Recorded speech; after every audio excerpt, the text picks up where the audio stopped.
Hi,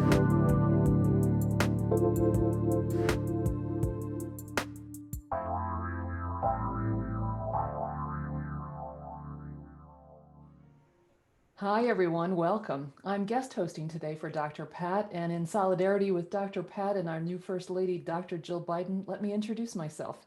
I'm Dr. Mariangela Maguire, and I really appreciate you joining me today. My regular gig here at Transformation Talk Radio is as the host of Nothing But Now, which airs Thursdays at noon Pacific, 3 p.m. Eastern Time. And on the show, I talk about mindfulness and the challenges and rewards of incorporating mindfulness into our daily lives. The show is an extension of my work as a life coach, where I work with people to help them reduce fear, fearful and negative thinking, the kind of thinking that causes us to have suffering, deep suffering in our lives. Since my work as a coach and in my podcast is to encourage mindfulness, it might seem odd that my topic today is the case against mindfulness. That's right. Recently, I was reading Sigrid Nunez's latest novel, What Are You Going Through? What are you going through? It's an interesting phrase, and there's no question mark at the end, and I think I stumble every time as a result. So Sigrid Nunez, it's a beautiful novel. What are you going through? And I came across this passage where the narrator has gone to see a lecture at a local college, and the speaker, we learn later, is her ex-husband. This is what she tells us that he says to his audience. And how sad, he said, to see so many among the most creative and best educated classes, those from whom we might have hoped for inventive solutions, instead embracing personal therapies and pseudo-religious practices that promoted detachment, a focus on the moment, acceptance of one's surroundings as they were, equanimity in the face of worldly cares. Self-care, relieving one's own everyday anxieties, avoiding stress, these had become some of our society's highest goals, he said, higher apparently than the salvation of society itself. The mindfulness rage was just another distraction, he said. Of course we should be stressed, he said. We should be utterly consumed with dread. Mindful meditation might help a person face drowning with equanimity, but it would do absolutely nothing to right the Titanic, he said. It wasn't individual efforts to achieve inner peace. It wasn't a compassionate attitude towards others that might have led to timely preventative action, but rather a collective, fanatical, over-the-top obsession with impending doom.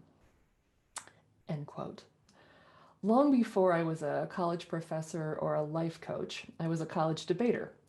And it was perhaps the most powerful experience in my education because it taught me how to put critical thinking into practice on my feet every Saturday afternoon at some college campus in California.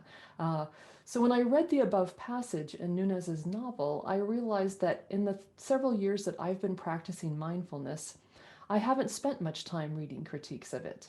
I've exercised critical thinking skills by evaluating what I read about mindfulness. Sometimes maybe rejecting is too strong a word, but not being particularly interested in some perspectives and strongly embracing others. But this passage reminded me of the importance of examining and taking seriously perspectives that are deeply critical of beliefs I hold dear. So that's what we're going to do today.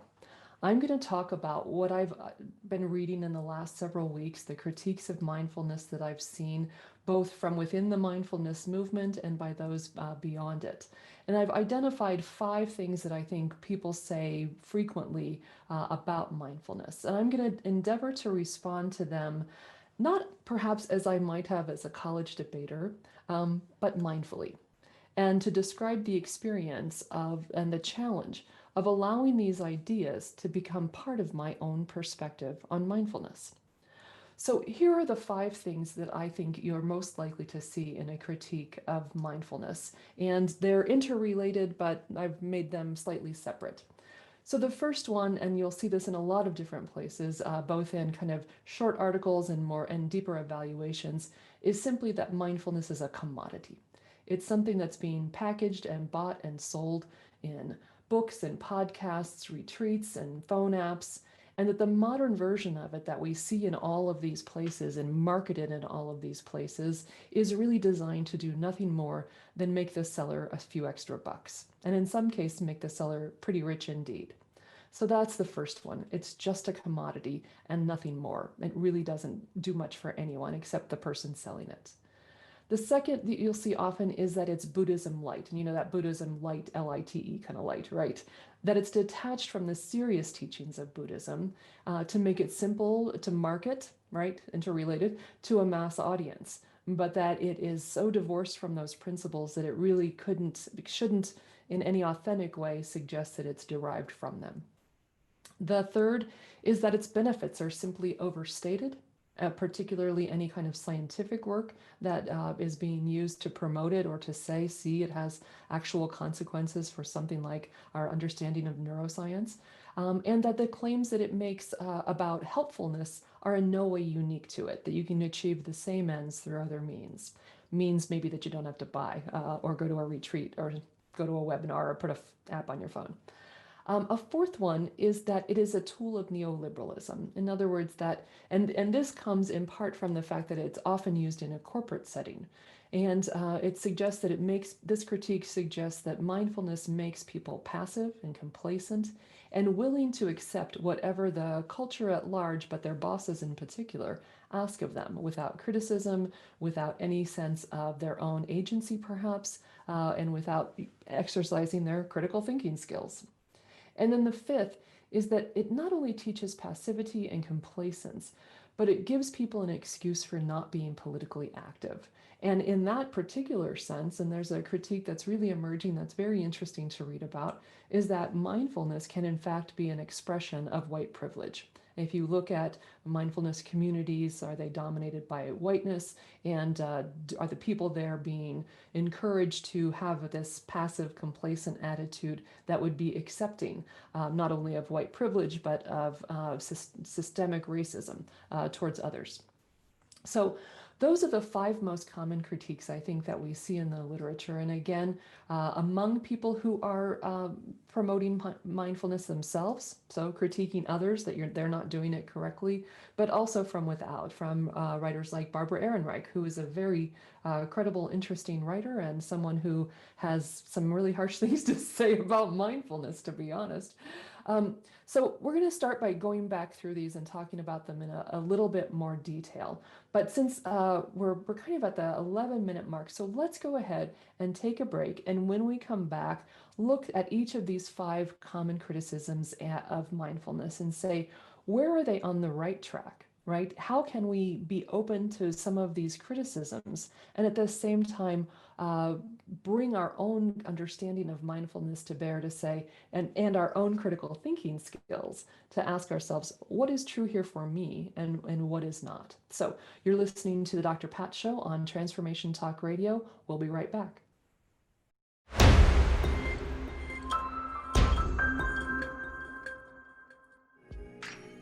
Hi, everyone. Welcome back to the Dr. Pat Show. I'm Mariangela Maguire, and I'm guest hosting for Dr. Pat today.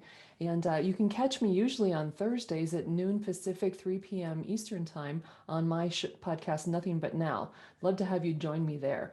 And today, even though my podcast and my life coaching work is often about encouraging people to learn about mindfulness practices and incorporate them into their daily lives, today I've decided to take on the case against mindfulness, to really engage in an exercise, I would say both of critical thinking and of mindfulness, in order to bring my conscious awareness to what are the limitations of this belief system that has become very important to me and to so many other people. So we're looking at five of the most common critiques that you can find in books and magazines, newspaper articles, through Google searches in the library, etc. If you're looking for the case against mindfulness, is an easy thing to put into a search bar. And the first one is this idea that it's become a commodity, that it's simply being bought and sold, and that its only real value is to the person who's doing the selling. And I think it's an easy critique to make because there are so many different ways in which one can engage in mindfulness practices, and there are so many different things one can buy as part of that endeavor. I wouldn't necessarily say practice, but as part of engaging with that way of thinking about the world. So there are all sorts of apps one might put on one's phone to remind you to meditate during the day or to breathe. There are, any bookstore has an enormous number of books. I went into a bookstore recently that was more about spirituality, and honestly, every book in the place probably had something to say directly or indirectly about mindfulness. And there are retreats, there are webinars. It has proliferated tremendously since John Kabat-Zinn, who was considered the person who really brought stress-based mindfulness meditation to the U.S.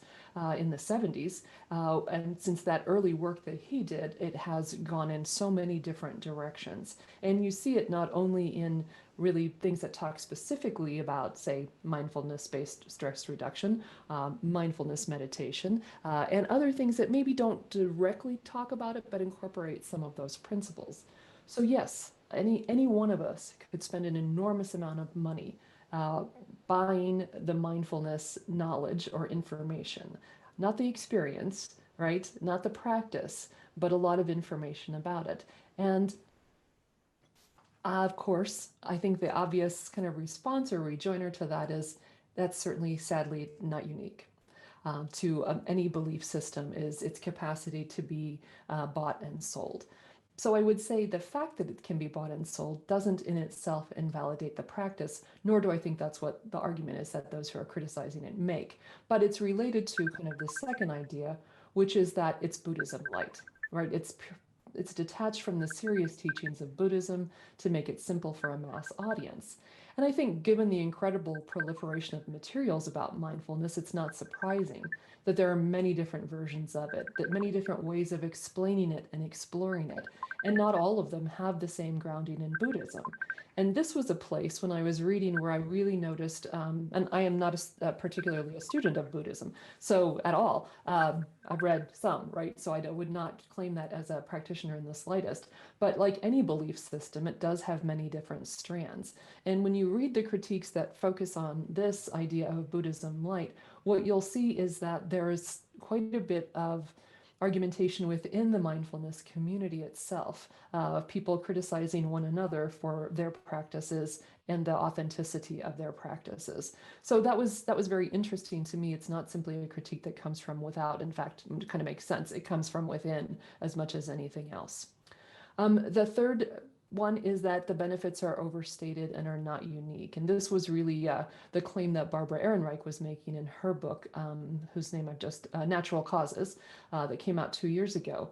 For her, the book itself, Natural Causes, is really a critique of the wellness empire. And what she says is our effort to try to avoid death.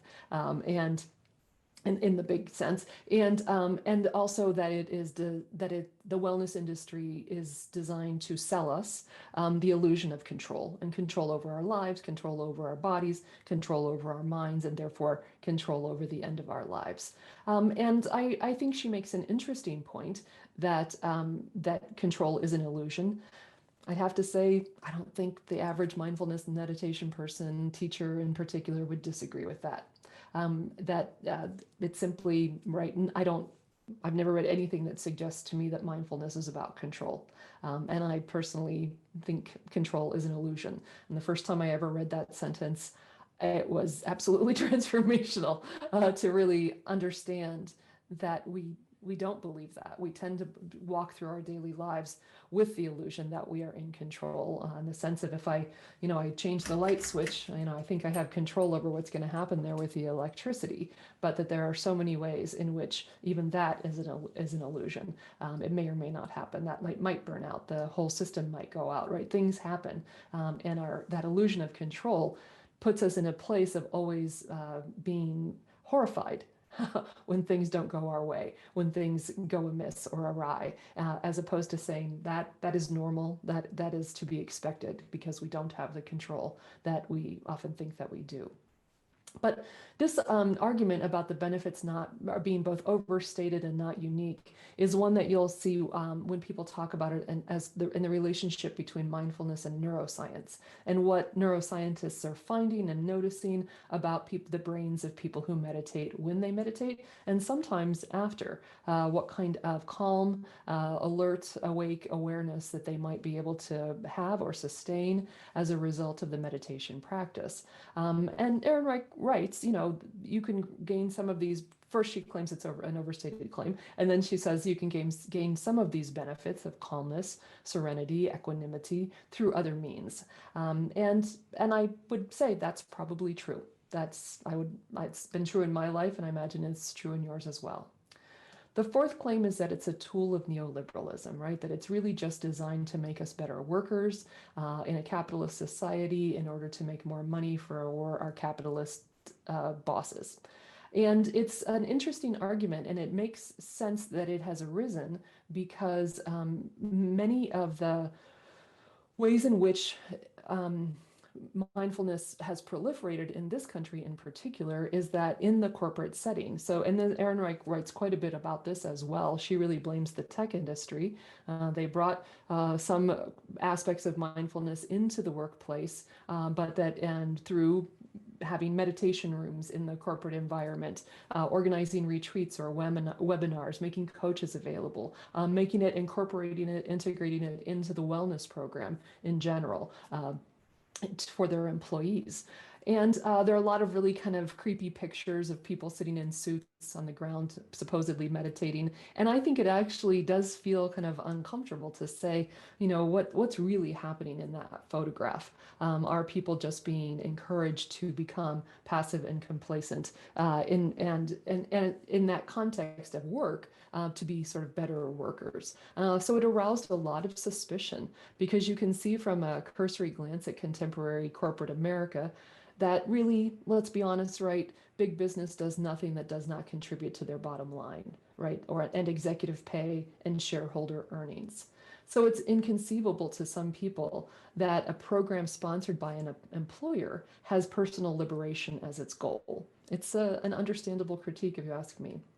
And then the fifth one that I think is emerging more clearly and is in more recent things that I've read or more recently published work that I've read is that it's not only teaching passivity and complacence, but that it gives people an excuse for not being politically active, that it's very self-absorbed, self-centered, it's only about the self, and that as long as I have peace, inner peace, right, and I'm projecting inner peace out into the world, that I don't have to be politically active, that in itself is enough. And that in that sense, and very specifically then in the conversation we've been having, at least white people have been having in the last 12 months, I think African American people have been having this their whole lives, about racial inequality and injustice in our country and the need for racial reconciliation, but that to go into a mindfulness space and to make that your central belief system can in itself be an expression of white privilege. And that's a very, to me, damning critique. It's really something worth taking in. So that's what I want to transition to next. So if these are the 5 most important critiques, what can we say about them? And if we are trying in our daily lives to practice mindfulness, what do these critiques call upon us to do? I would say for me, before I read all of this, I wasn't particularly interested in the critique beyond my own response to the things that I read. I didn't like everything I read. I didn't pursue everything that was available. I was, I think, kind of picky. But this has really called me to say, well, let's talk about the bigger picture of this. So I'm gonna, in my responses, really put some of these things in groups. And the first one is, I think it encourages us, thinking about these critiques of mindfulness, to think about our critical thinking capacity, right? What are the legitimate questions that we ought to be asking ourselves when we look at any belief system, right? What level of scientific support, for instance, do I need in order to find something useful? Is scientific backing the thing that persuades me that something is legitimate or worthwhile? What results am I looking for? What guarantees am I looking for? Am I looking for a quick fix? Do I think that this will be that? Um, can I bring a critique, I would hope, to the notion of a quick fix, right? That something as long standing as my habits of mind, the idea that I could bring a quick fix to it, that's something I ought to be suspicious of, no matter what the product is or the book is that I think I might buy that would help me. I think the higher the cost, in terms of my own time or money or the government's, right, the more I ought to appreciate perhaps evidence-based assessments. And then the question, mindfulness is often accused of being perceived or claiming to be a panacea for suffering. Do I believe anything is a panacea? Not unique to mindfulness, but in my own thought processes. What are my expectations? What do I need to be persuaded that something's useful? What are the questions that I should always bring to any system of beliefs that I might want to incorporate into my daily life? So that's the first thing we want to talk about. We're going to take a break right now, our second break, and when we come back, we're going to talk about two other particular ways that we might mindfully respond to the critiques of mindfulness. You're listening to the Dr. Pat Show on Transformation Talk Radio. I'm Dr. Mariangela Maguire, and I'll see you after the break.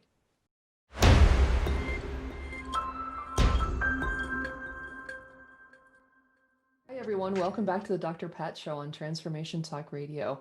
I'm Mariangela Maguire. I'm the host of Nothing But Now, which airs Thursdays at noon, 3 p.m. Thursdays at noon Pacific, 3 p.m. Eastern Time here on Transformation Talk Radio. And I hope you'll join me sometime. So the topic of my show on is Nothing But Now is mindfulness and incorporating mindfulness practices into our daily lives. And today, here on the Dr. Pat's Show, I've decided to address the topic, which is the case against mindfulness. There are, although mindfulness is extremely popular in our culture right now, there are books and webinars and retreats and phone apps abounding. Everywhere you look, it seems you can find a way to think about or bring mindfulness into your life to practice it. But there are significant critiques of it. And that's what we're talking about today. So we've been talking initially about the idea that it's a commodity, something to be bought and sold, that it's Buddhism light, that it's really much of it is divorced from the kind of the authentic roots of Buddhist thinking. And so we've been talking a little bit about that, and one of the ways, if you, like me, are committed to mindfulness, but you want to take these critiques seriously, then what I've been suggesting is that we have a reason to do that because it in itself, I think taking the critique seriously is a practice of mindfulness, is of noticing what is happening when I hear information that's contrary to or critical of something that is important to me. So we've been talking about what kind of critical thinking questions we might be asking ourselves. What do I need to be persuaded? What's important here? What matters? And the next set of questions I think about is really to examine what is my role in mindfulness. Is it just something I'm doing for myself as an individual? And in a sense, it's my money and time to spend. And if somebody who's making a buck off of my time and money, I guess that's my choice. But there are kind of two limitations I want to talk about with that. But the other question is, or am I a person who is encouraging others to participate in it? And I am, right? I'm a life coach. People pay me to talk to them, to listen to them more than anything else. And in responding to them, I often encourage them to explore mindfulness practices. I recommend books to them. I recommend podcasts and websites of people whose work I think is inspiring and legitimate. So I think it's worth paying attention to the critiques so that I can be asking myself, what am I thinking carefully and thoughtfully about the quality of the work that I am encouraging others to participate in? And am I thinking carefully and thoughtfully, even if it's only for my own edification, about that edification? And we'll come back to that in a moment, the idea of, is it enough for it to be helpful to me? Do I have to be helpful to other people in order to benefit from mindfulness? And then another question I think around the self is really about who benefits from my beliefs and who benefits from me participating in mindfulness beyond just perhaps the people whose books I buy or the webinars I attend. So who's asking me to do this? Is it my life coach? And is she selling me her book? I don't have a book, so that would not be the case in for me. But who's asking me to do this? Is it my employer? What are my employer's real intentions? What does my employer gain, perhaps, from me practicing mindfulness? And am I and how is it that they're asking me to practice it? So are they asking me and encouraging me and giving me meditation room and time on my schedule, maybe to go meditate for 20 minutes a day and then come back and continue to be, oh, I don't know, an arms dealer, right? Or a person whose job it is to deny other people health care, right? Or to work in a detention center, holding immigrants to this country in terrible conditions, right? I mean, there's mindfulness and there's work and there's work. And I think that is the challenge. And not everyone has the freedom to choose or feels that they have the freedom to choose their job. And really, literally, some people don't get to choose very much, or their choices are all bad. Let's maybe put it that way, the few that they might have. But for many of us, and I suspect people who listen to this kind of talk radio with a college education, with some freedom of choice, are we using mindfulness to pacify our anxieties and concerns about the work that we do? And so when I think about to whose end am I engaging in mindfulness, that becomes really important. Is it to quiet my mind so that I don't mind what I'm doing for a living? That's a problem. And I don't think any practitioner of mindfulness who's legitimate really thinks that that's a great thing. Because no matter how, uh, let's say, Americanized the language around mindfulness is, I think the most authentic language around mindfulness is around liberation, mine and others. And so I don't think the people that I've read would ever encourage someone to do work that they think is soul crushing, but feel okay about it because they meditate for 20 minutes a day. And then the last critique that I want to mention that I think is really important, and I was so glad to see it, is the critique that says not only is mindfulness encouraging passivity and complacence and acceptance, but it's not promoting in any respect, and in fact doing the opposite of promoting political action. And in the particular critiques I was reading is that it can be then an expression of white privilege. Um, Now, of course, they're not saying mindfulness causes the problems of white privilege, but neither do they solve it. And I will say I disagree with that. And I think it depends, again, just as I was saying, on how one practices.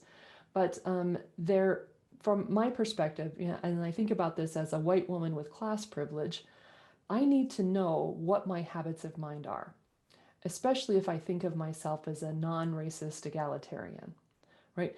Because there are so many really important critiques of what are called white saviors, right? People who are ready to change the structure of our society, but unwilling to treat the actual people in their lives who are of different races as equals, right? That is a genuine problem, and it is, from my perspective, caused by a lack of mindful thinking, of not recognizing the habits of mind that shape my actual behavior with actual other human beings, not just at the theoretical level of how ought we change society.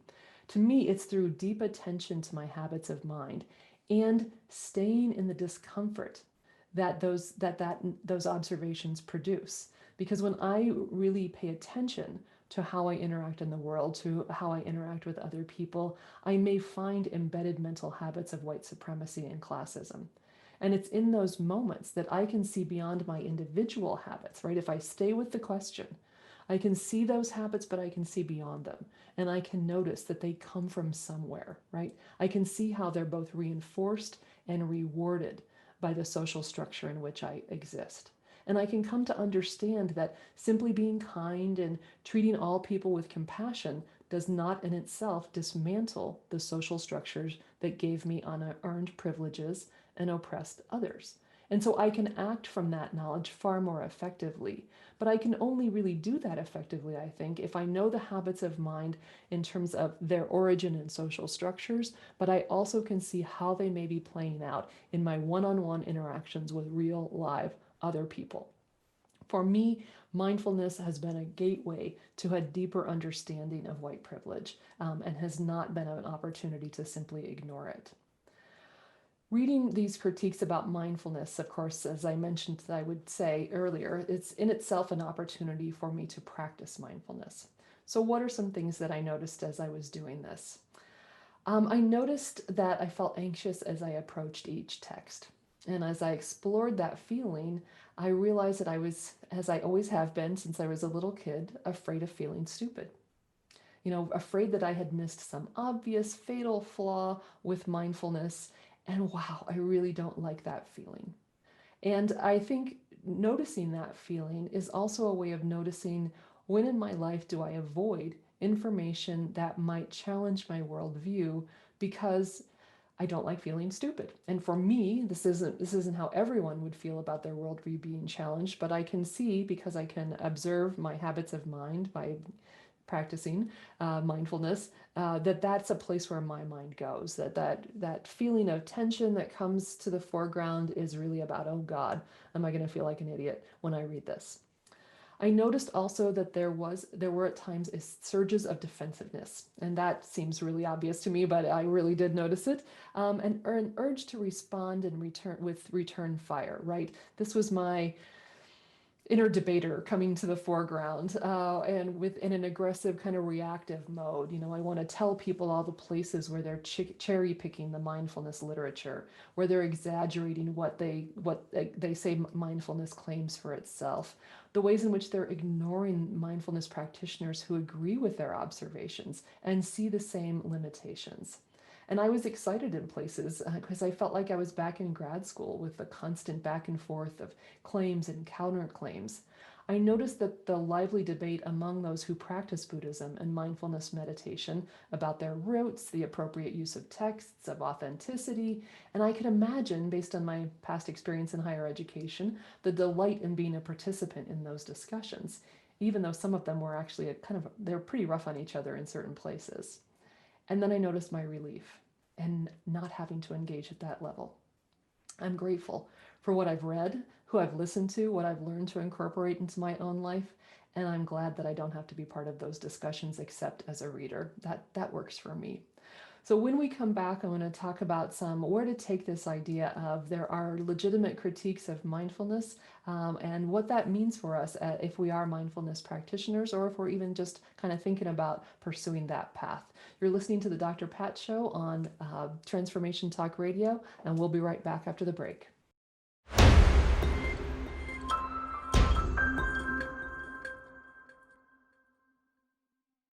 Hi, everyone. Welcome back to the Dr. Pat Show. I'm Mariangela Maguire, and I'm having the privilege of guest hosting for Dr. Pat today. You can usually catch me on Thursdays at noon Pacific Time, 3 p.m. Eastern, on my show, Nothing But Now, where we talk about mindfulness, and I promote mindfulness practices in daily life. But today we're talking about critiques of mindfulness. And we've been talking about the most common ones, that it's a commodity that's divorced from its Buddhist roots, that it's promoted by businesses to make their workers more passive, that it discourages political activity, and that it's really just not that its claims are overstated. So I've been talking about some of the ways that I think about those kinds of critiques, where I can take them seriously and imagine how it is that my mindfulness practice actually addresses those critiques, what critical thinking skills I ought to be bringing to bear on anything that I put into my mind, anything I believe or read.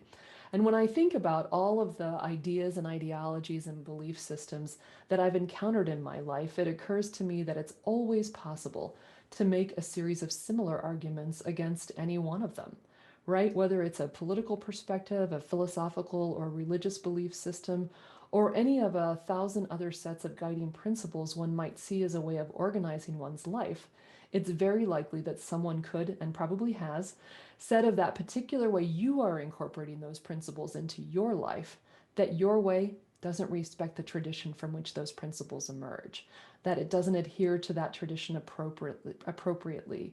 They might say that the science you're using to back up your convictions is unsettled, incomplete, poorly done. They might say that the version of those principles you follow is an example of cultural appropriation, that it's watered down and it's turned into nothing more than a commodity. They might tell you that the freedom you think those principles help you achieve is really just another way for capitalism, the government, Western culture, to buy and crush your soul. And they'd be right, because there is no perfect belief system, because belief systems are created by human beings, and human beings are imperfect. And even the most sincerely developed set of guiding principles is vulnerable to those who would distort it, try to get rich from it, or use it in ways that manipulate and oppress others.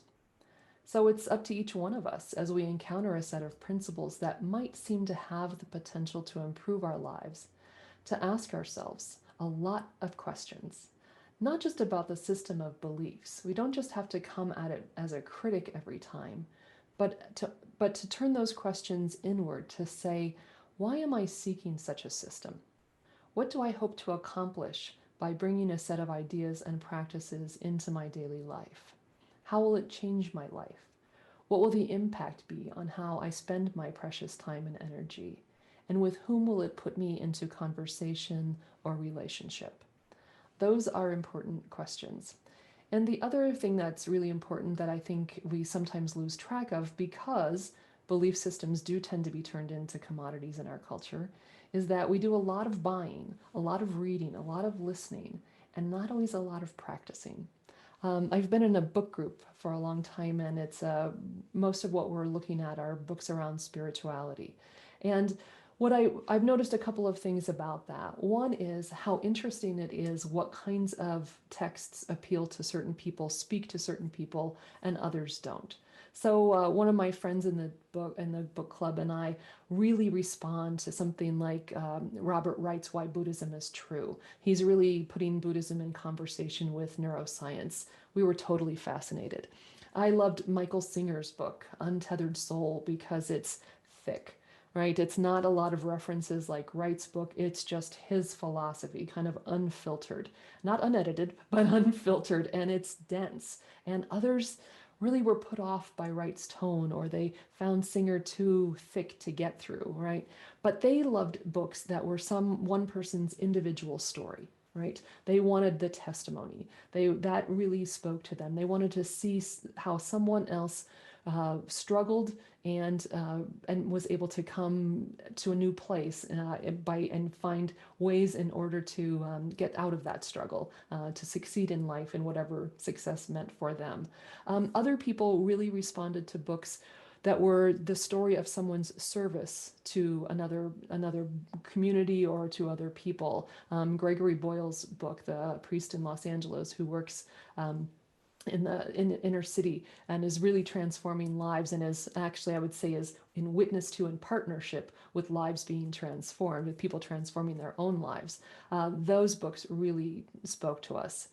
But the challenge we sometimes faced, regardless of what kind of book was really powerful for us as individuals, is that the tendency to just keep looking for books, right? To find another book, to find another webinar, to find another retreat, to find another app, to find something else that's finally going to answer that question for me of, how do I transform my life? How do I find happiness? How do I make myself perfect, right?